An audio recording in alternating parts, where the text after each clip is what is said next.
Al-Quran dan Sunnah, kita bersatu berukhuwah di Islam. Dengan keikhlasan dan kejujuran, mari bekerja, berjuang dan berjihad.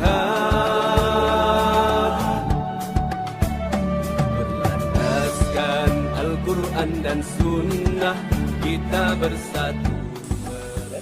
Jadi pemuda ni, adik sekalian, dia tak sama dengan orang-orang tua. Kan? Cuba ajar pakcik-pakcik makcik-makcik 60, 50 kan, pergi program hari ni. Agak-agak dia nak tak? Kan?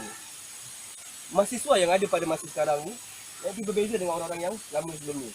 Dulu FB ada, FB dulu lebih kepada Friendster, ingat tu? Zaman 2008-2007 kan. Sekarang dah ada FB je, MySpace kan. Dulu ada chat tu pakai Yahoo YM kan, Yahoo Messenger kan.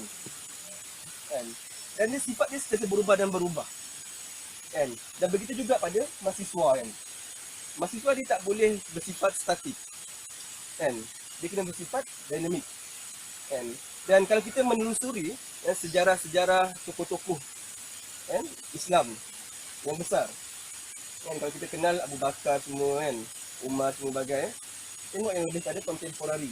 Siapa yang kita kenal? Tokoh-tokoh Islam yang besar. Qaradawi.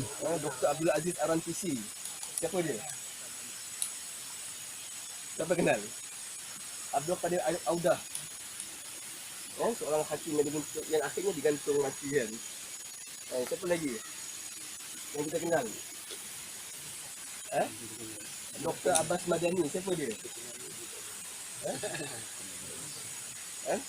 Seorang pahlawan dari Algeria kan, yang memperjuangkan banyak benda keislaman kat Algeria. Siapa lagi?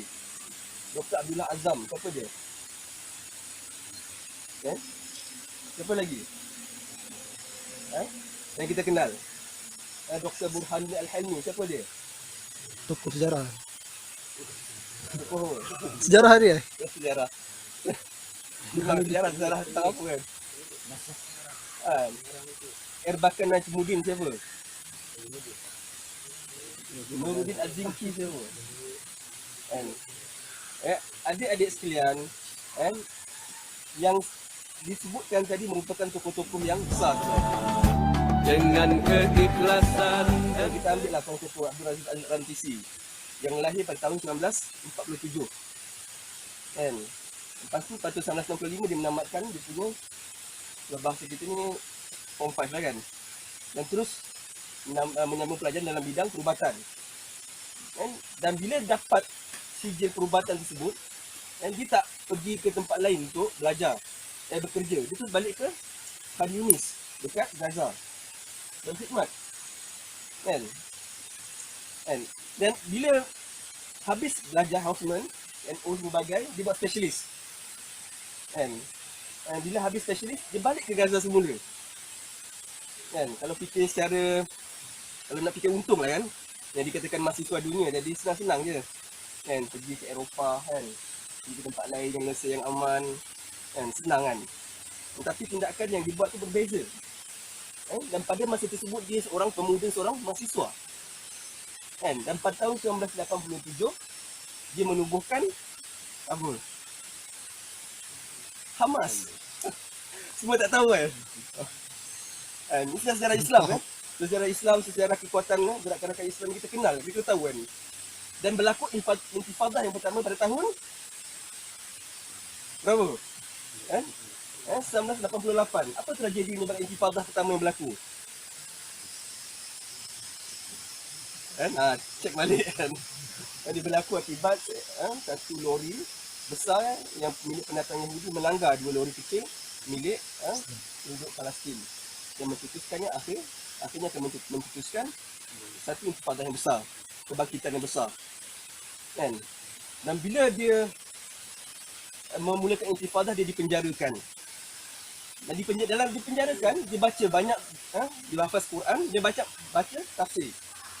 Tafsir yang dibaca adalah Fi Zilalul Quran, karangan Syed Qutb.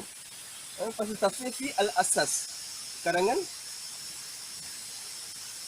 Syed Hawa. Dan tafsir Al-Azhar, karangan Profesor Hamka. Kan?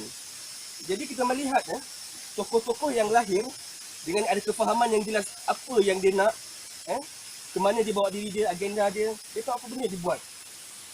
Dan dalam penjara pun dia boleh mengabdikan diri pada Allah dan memahami agama-agama Allah kan. Tafsir-tafsir dibuka dan semua dan sebagainya. Kan? Dan dia punya pengibatan, lahirnya sifat-sifat yang berani itu bermula pada zaman dia mahasiswa. Kan? Dan akhirnya kita tahu dia syahid kan. Selepas Syekh Ahmad Yasin kan. Dia menggunakan apa tu kan? Dia punya senjata tu. Mari bekerja berjuang. Jadi kena tahu tau, orang kena baca buku sejarah. Baca tokoh-tokoh. Dekat situ datang motivasi kan. Contoh yang kedua. Dr. Burhanuddin Al-Hilmi. Siapa dia? Pengarang. Kan? Dia merupakan tokoh pejuang kemerdekaan. Kan? Lahir pada tahun 1911. Kan? Yang berasal daripada Perak. Kan? Negara Kebangga. Kan? Dan lahir sebelum kemerdekaan. Bila dapat doktor memang satu yang superb. Kan? Kalau sekarang ni dapat doktor mungkin agak mudah kan. Tapi dalam keadaan tak merdeka lagi, masih di bawah penjajah, dia boleh dapat satu doctorship. Dekat sebuah universiti Islam di India. Dalam bidang homeopati. Kan? Bidang dalam homeopati, perubatan televisi semua dan sebagainya. Tapi balik dia yang mengasaskan perjuangan untuk membebaskan kemerdekaan tanah Melayu pada British pada tersebut kan. Jadi memulakan dengan satu akhbar yang dinamakan sebagai Taman Indah. Kan? Baru satu penerbitan sudah dihancurkan. Kan? Dan dia lahir dalam keadaan penjajahan yang hebat daripada British. Kan? Dia belajar ke Indonesia, Sumatera, kan? Dengan Belanda semua dan sebagainya. Kan? Dia melihat bagaimana Soekarno meningkat kan. Dia pergi belajar ke India, dia tengok Gandhi dan Nehru. Bagaimana dia membebaskan dan sebagainya. Kan? Dan akhirnya dapat satu ilham bagaimana dia boleh membebaskan tanah Melayu dengan cara-cara tersebut juga. Dan dari kisah-kisah dia masuk ISS dan sebagainya dan akhirnya meninggal. Dan apa yang kita nak samakan antara dua tokoh ni? Satu sistem perjuangan dia.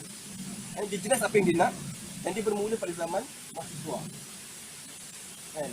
Dia tak bermula dengan umur 50-60 budak terfikir nak berjuang, tak ada. Idealisme dia datang masa dia mahasiswa, pemuda, sama pemuda seperti antum semua kan. Dan kedua-dua aspek dia, kalau kita tengok yang Dr. Abdul Tarantisi tadi, dia memperjuangkan bangsa Palestin. Dan Dr. Burhanuddin Al-Hilmi juga memperjuangkan bangsa Melayu. Sehingga kata-kata dia yang terkenal, anda tak ingat kata-kata yang penuh, dia kata Islam merupakan satu-satu agama yang boleh menjadikan orang Melayu ni bangsa berdaulat.